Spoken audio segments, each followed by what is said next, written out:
Baik pemirsa,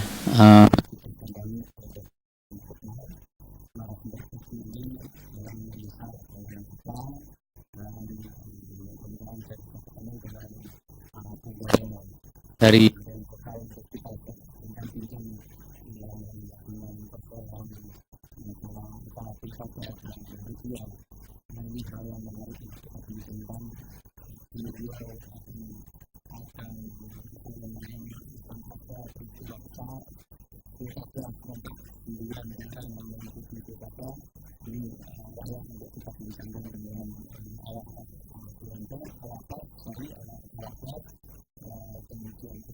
bincangkan dengan yang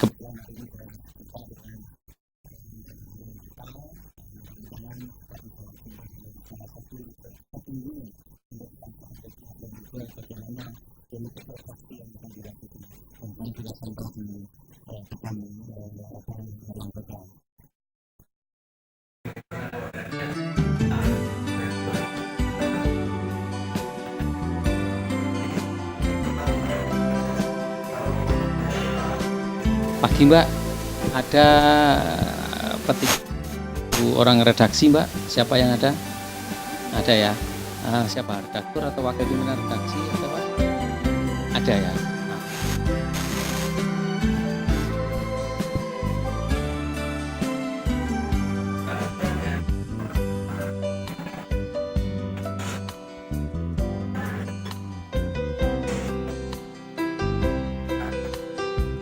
pagi narasumber kita pagi ini dalam program narasumber pilihan, saya menyambangi harian vokal dan alhamdulillah pagi-pagi ini saya bertemu dengan wakil pimpinan redaksi harian vokal Pak EKPN, dan meskipun tanpa konfirmasi ternyata Pak EKPN pagi-pagi ini sudah ada di kantor, dan alhamdulillah saya bisa ketemu langsung dengan beliau. Baik pemirsa, kita akan banyak berbincang dengan Pak EKPN karena saya melihat bahwa geliat media di Riau begitu pesat pertumbuhannya, dan kita ingin tahu apakah geliat media ini ada keterkaitannya dengan pertumbuhan ekonomi atau hanya sekedar musiman, karena kita tahu bahwa tahun ini adalah tahun politik karena ada pilkada serentak di seluruh daerah di Provinsi Riau. Nah, ini menarik sekali untuk kita bincangkan dengan media, bagaimana hubungan pertumbuhan media ini dengan keberadaan politik di daerah Provinsi Riau ini. Baik pemirsa, kita langsung menyapa ke Pak EKPN untuk lebih panjang lebar nanti akan dijelaskan hubungan media dengan pilkada ini. Selamat pagi Pak Eka. Sekali lagi saya terima kasih banyak, pagi ini saya diterima dan kebetulan saya pas lewat, kemudian saya ingin menyambangi ke harian vokal dan ternyata Pak Eka sudah di sini. Pak Eka, kita tahu bahwa pertumbuhan media di Riau begitu pesat. Nah, saya kepingin tahu ada apa sebenarnya pertumbuhan media ini. Saya terus terang aja kadang-kadang mencurigai pertumbuhan media ini apakah benar-benar linier dengan pertumbuhan ekonomi di daerah ini, sehingga diperlukan banyaknya secara kuantiti ya, banyaknya media, atau hanya sekedar musiman karena kita tahu bahwa tahun 2015 ini ada pilkada serentak di Provinsi Riau. Jangan-jangan, nah ini kecurigaan saya, jangan-jangan media yang ada yang tumbuh ini karena mengharapkan buah dari pilkada itu. Menurut Pak Eka bagaimana? Yang pertama ingin saya sampaikan, yang jangan-jangan tadi itu tolong dipelihara. Ya, karena memang banyak orang yang mengambil peluang, pihak-pihak yang mengambil peluang dalam sebuah event atau momen. Tapi ingin saya sampaikan bahwasanya pers itu selalu berinvestasi di daerah yang punya potensial, ya, tentu saja potensial bisnis dalam hal ini. Dia tidak akan melakukan investasi jika hitung-hitungan bisnisnya tidak masuk, karena kita sekarang kebetulan berada di area atau di zaman pers yang berorientasi pada kapital. Nah, keadaan begini menjadi satu kesempatan bagi para pemilik media atau pelaku media memanfaatkan bagaimana peluang-peluang di daerah tadi juga tidak hanya bermanfaat bagi persnya, tetapi juga bagi lingkungan masyarakatnya, dan tentu saja lebih jauh lagi bagi daerah dan negara bangsa dan negara ini. Nah, ini merupakan salah satu tujuan kita berpers. Ya. Di samping kita mendapatkan kepentingan ekonomi, kita juga bisa memberikan pendidikan kepada masyarakat, kita bisa memberikan unsur hiburan kepada masyarakat, kita bisa menyampaikan beragam informasi, memenuhi kebutuhan informasi masyarakat, dan juga bisa menjadi kontrol, ya, mengawasi aktivitas-aktivitas penyelenggara kenegaraan dan lain sebagainya di tengah masyarakat. Nah. Tapi apakah itu bisa menjadikan media itu betul-betul independensinya bisa terjaga? Nah, independensi media itu tergantung dari bagaimana media tadi itu melakukan aktivitas-aktivitasnya. Kenapa? Karena dia bukan lagi sebatas tagline, dia bukan, tetapi dia menjadi bagian dari perjalanan media. Bagaimana dia melakukan model-model kerja untuk mencapai tujuannya. Independensi tetap mesti ada, karena independensi paling utama itu ada pada setiap jurnalis, ya. Bahwasanya dia memutuskan A atau memutuskan B, dialah yang pertama kali dia mau meliput ini atau tidak. Tetapi dia akan terikat lagi kepada selera-selera yang di atasnya atau aturan-aturan main yang berlaku di mana dia bekerja. Bahkan lebih terikat lagi bagaimana konsep media tadi didirikan oleh ownernya, dan terikat lagi dengan aturan hukum yang ada di satu tempat itu. Nah, jadi independensi itu pada akhirnya merupakan ukuran relatif, tetapi dia sama di setiap individu-individu atau pelaku-pelaku pers tadi. Baik, Kak. Kita kan ini kan tahun 2015 ini akan ada pilkada serentak nih, ya. Apakah akan terjadi seperti pada saat pilpres? Karena kita semua hampir banyak terjadi perdebatan antara kontra keberatan dan sebagainya di nasional waktu itu. Nah, apakah akan terjadi juga nanti di daerah ini kalau kita katakan bahwa karena itu kan peluang, ya, pilkada ini peluang, berarti kemungkinan media itu bisa melakukan satu keberatan, ya, karena memang kan beberapa sumber yang bisa menyebutkan bahwa media memang harus berpihak, tapi berpihaknya kepada siapa? Nah, Pak Eka gimana? Baik, Mas, terima kasih. Kalau dianalogikan dengan pers nasional, terutama pada saat pilpres dan pasca pilpres ini, saya berharap itu tidak terjadi di sini dan tidak terjadi di mana-mana di Indonesia ini. Karena bagi saya itu skandal pers, bagi saya skandal pers terbesar yang pernah ada, di mana pers itu mengacu kepada kepentingan ownernya dan menepikan argumentasi dan fakta-fakta yang mendukung sebuah kebenaran bersama yang dilihat itu dan tidak ada lagi. Nah, mudah-mudahan di kita di Riau ini tidak melihat itu, tidak terjadi seperti itu. Bahwasanya terjadi kita memberi ruang kepada calon kepala daerah untuk mendapatkan ruang berita atau beriklan dan lain sebagainya, itu tidak lebih dalam rangka peran pers sebagai mengedukasi masyarakat, memberikan kebutuhan apa siapa dan bagaimana calon kita, ya, serta bagian dari kepentingan bisnis belaka, ya. Karena mereka memasang iklan tentu saja berbayar dan itu unsur bisnisnya. Nah, mudah-mudahan yang kita jalankan ini sesuai dengan konsep bersama yang dipahami oleh para pelaku pers. Pers tidak terjebak pada dikotomi yang tajam dalam membela dan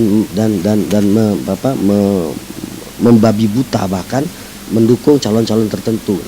Karena bagaimanapun pers ini bukan untuk medianya, bukan untuk sekelompok orang yang membayarnya, tapi pers memang untuk publik. Dan alhamdulillah konsep vokal yang kami pakai adalah konsep seperti demikian. Ya, baik, Kak. Eh, Tadi kan disebutkan bahwa jangan terjebak dengan dikotomi seperti itu ya. Tapi ada satu kenyataan bahwa kepentingan orang memasang iklan, kepentingan orang bersosialisasi dan mereka melakukan satu obral, kalau boleh saya katakan, obral budget, obral biaya dan sebagainya. Bagaimana menjaga independensi, bagaimana menjaga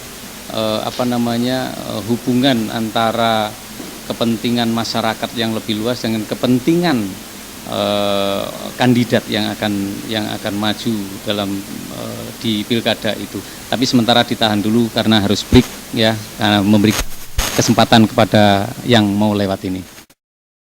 Baik pemirsa, kita kembali ke narasumber pilihan yang hari ini, pagi ini saya bersama Wakil Pimpinan Redaksi Harian Vokal, Bapak EKPN, dan tadi seperti yang saya tanyakan ke beliau tentang masalah bagaimana menyikapi media itu bersikap menjaga independensi atau netralitas atau kepentingan publik dan juga menjaga kepentingan kandidat yang telah memasang iklan.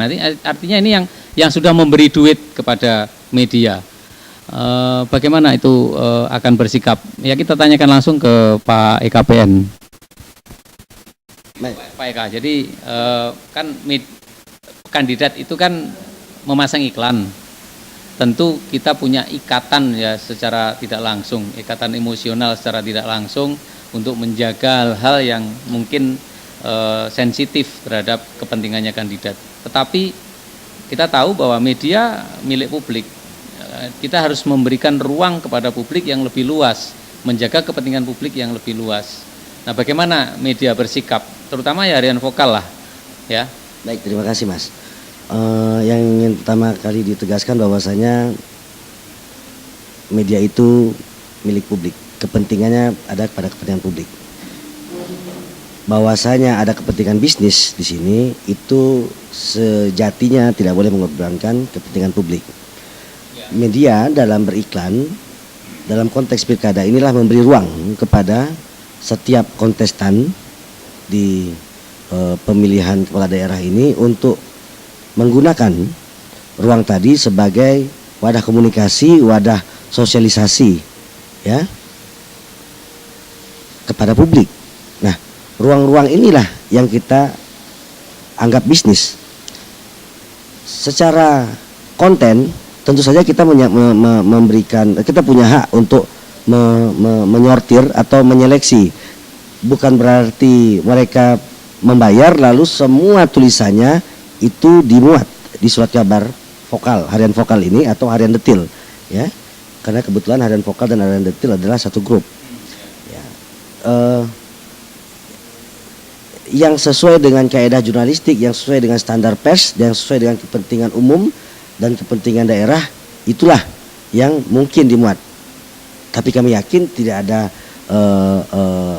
tidak ada calon yang memiliki itikat buruk dengan menggunakan media massa manapun, ya, karena itu juga akan masuk pada ruang atau wilayah-wilayah hukum yang akan menyentuh tidak hanya kita, tetapi dia, ya, sebagai pengorder. Nah, dengan adanya aturan main seperti ini, saya pikir elegansinya ada. Kemudian independensi kita adalah seperti yang kami jelaskan tadi, kepentingan publik itu menjadi landasan utama kita dalam bersikap. Calon A menjelek-jelekkan calon B itu tidak mendapat tempat, ya. Tetapi calon A menunjukkan dia lebih bagus dibandingkan calon yang ada tanpa harus menyebut ABCD-nya, itu sah-sah saja. Dan di sini cara kita bermain antara pelaku pers dengan PR di setiap tim ses mengemas informasi-informasi tadi sehingga dia tidak menimbulkan konsekuensi hukum bagi siapa. Tapi kenyataannya kan begini Pak Eka, kadang tim sukses itu sudah menyatakan sendiri ya bahwa ada satu media, oh ini media ini berpihak kepada A, sehingga ya saya nggak maulah pasang iklan di sana, saya nggak mau mengirimkan berita di sana, nanti takut begini takut begitu dan sebagainya. Nah, sikap-sikap seperti itu harusnya bagaimana nih Pak Eka, dijelaskan oleh media. Sebentar, pertanyaannya masih sorry, pertanyaan Mas itu belum utuh.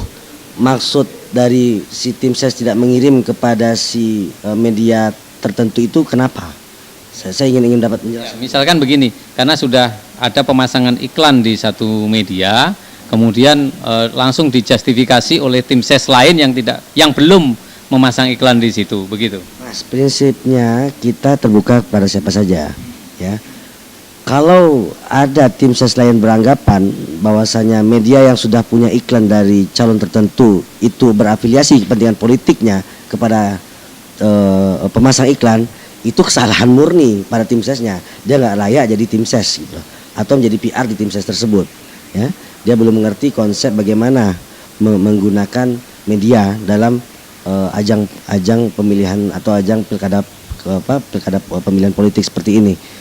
Nah, namun demikian ada juga tanggung jawab bagi marketing di setiap media, atau mungkin pihak-pihak yang memiliki tanggung jawab dalam menjalin kerjasama dengan semua calon kepala daerah untuk memasang iklan atau menjalin hubungan kerjasama bisnis dengan media tertentu, agar bisa meyakinkan bahwasanya koran kita tidak memiliki afiliasi politik dengan calon-calon yang dia khawatirkan atau dengan calon-calon manapun.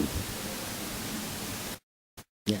Jadi memang harus tegas, media harus tegas bahwa tidak dibenarkan melakukan satu campaign yang merugikan pihak-pihak tertentu, begitu. Pada konteks saya sebagai pemimpin harian vokal, sebagai pemimpin di harian vokal ini, saya tidak mungkin masuk ke ranah media mana, media luar. Silakan kalau mereka memiliki afiliasi politik gitu loh. Gitu. Tetapi kami tetap dalam koridor yang sudah berlaku umum ini. Ya, politik redaksi kita demikian, bahwasanya untuk kepentingan bisnis ya kita memberikan ruang bagi mereka untuk beriklan di sini, semua kandidat. Nah, tapi kalau mereka ingin berharap bahwasanya ini menjadi ada kepentingan politik, saya pikir mereka tak akan seceroboh itu menggunakan pers, karena pers tidak akan mungkin secara terang-terangan, dan kebijakan media owner masing-masing media atau pemilik saham masing-masing yang dia memang menentukan. Tapi alhamdulillah di harian vokal owner kami dan pemilik saham di harian vokal dan harian detil ini netral dan independen dari setiap kepentingan pilkada di daerah Provinsi Riau sekarang ini. Menarik tentang masalah netralitas dan independensi. Tadi meskipun sudah dijelaskan panjang, tetapi mana Pak Eka, lebih setuju independen atau lebih setuju netral? Media itu harus netral atau harus independen? Karena ini kan satu idiom yang memiliki. Sebetulnya ya kalau kita lihat netral itu kan tidak berpihak, independen itu dia tidak bergantung, itu kan artinya kan. Tetapi kan sebetulnya dia senyawa, bahwasanya dia tidak mudah disetir oleh pihak manapun. Semestinya kedua-duanya memang media mana yang tidak bergantung, nyawanya kan ada pada kepentingan bisnis gitu. Tetapi pada politik seperti ini gitu, kita nggak akan mengikut gaya yang sudah dimainkan oleh sejumlah media nasional yang kita pada saat pilpres yang banyak disesali oleh banyak pihak, bahkan sampai sekarang. Ini sudah menjadi contoh nyata di mata kita bagaimana semestinya kita menjalankan politik media, terutama dalam kepentingan politik pemilihan kepala daerah seperti yang akan dihadapi Riau tahun ini. Jadi antara netralitas dan independen itu menurut saya memang kedua-duanya tidak ada yang menjadi lebih unggul, karena netral itu dia tidak berpihak dan artinya kita bukan milik calon A, calon B, calon C gitu loh. Tapi independen kalau kita melihat ini yang lebih bagus dalam artian kebenaran itu ada pada dia, itu karena kita memiliki sikap gitu loh. Jadi bukan karena uangnya, bukan karena tekanan dari manapun gitu. Karena kita akan berpihak juga pada kebenaran. Netral bukan berarti dia tidak berpihak pada kebenaran, Mas. Ya. Baik, Pak Eka. Demikian tadi penjelasan beberapa penjelasan yang sudah disampaikan oleh Pak Eka tentang sikap-sikap media dan terutama masalah harian vokal yang menurut saya cukup tegas menyampaikan sikapnya harusnya bagaimana dan seperti apa memasuki arena-arena politik yang 2015 ini akan digelar secara serentak di Provinsi Riau. Tentu saja banyak hal yang mungkin di luar sana juga masih terjadi media-media yang afiliatif, media yang melakukan satu hubungan langsung atau bahkan si kandidat sendiri menjadi pemilik dari media itu untuk melakukan langkah-langkah sosialisasi, tapi mungkin lebih ke dalam lagi, bahkan bisa juga digunakan sebagai alat untuk melakukan black campaign. Nah, tentu nanti hal yang seperti ini harus disikapi lebih dalam lagi oleh para insan pers ya. Para insan pers dan juga masyarakat supaya lebih cerdas dalam melihat media yang baik atau media yang memang benar-benar menjadi hak publik untuk diikuti pemberitaannya atau informasinya dengan benar. Nah, tetapi hal seperti ini di Riau memang belum ada yang menjadi kontrol, ya, belum ada yang menjadi kontrol terhadap media yang melakukan black campaign, yang melakukan berita-berita negatif terhadap untuk menyerang kandidat-kandidat lain. Nah, kita akan pertanyakan dengan Pak Eka lebih panjang, tapi setelah jeda berikut ini. Pemirsa, kita kembali ke narasumber pilihan bersama Wakil Pimpinan Redaksi Harian Vokal Bapak Eka PN. Dan tadi sempat kita tahan pertanyaannya tentang kontrol media, karena di suasana politik yang semakin memanas dengan adanya pilkada serentak ini, media menjadi alat yang sangat penting, menjadi alat yang sangat sangat ya penting lah ya untuk dipakai, baik itu untuk sosialisasi maupun untuk melakukan aktivitas-aktivitas negatif, black campaign untuk lawan-lawan politiknya dan sebagainya. Dan ini tadi saya sampaikan ke Pak Eka, saya tanyakan ke Pak Eka tentang media yang mungkin dimiliki oleh kandidat, ya, dan itu akan dipergunakan sebagai alat untuk melakukan black campaign. Bagaimana pandangan Pak Eka? Kita tanya langsung. Pak Eka, kondisi seperti itu kira-kira bagaimana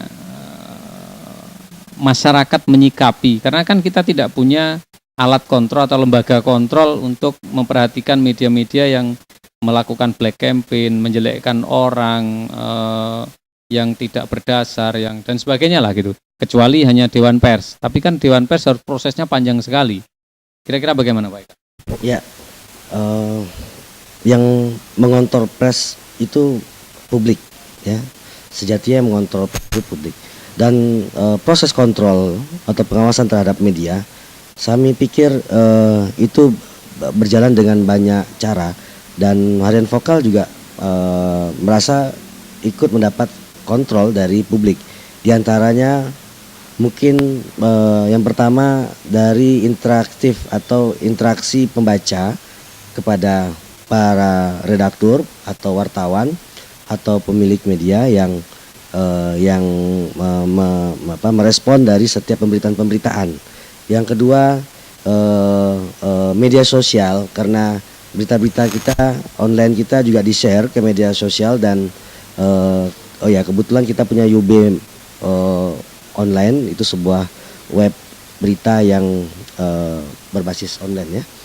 Eh, ini interaksinya kan jelas kalau di media sosial itu, dan kita bisa tahu bahwasanya ada keberatan-keberatan, ada dukungan-dukungan, atau bahkan sesuatu yang perlu kita perbaiki ya, untuk diperbaiki.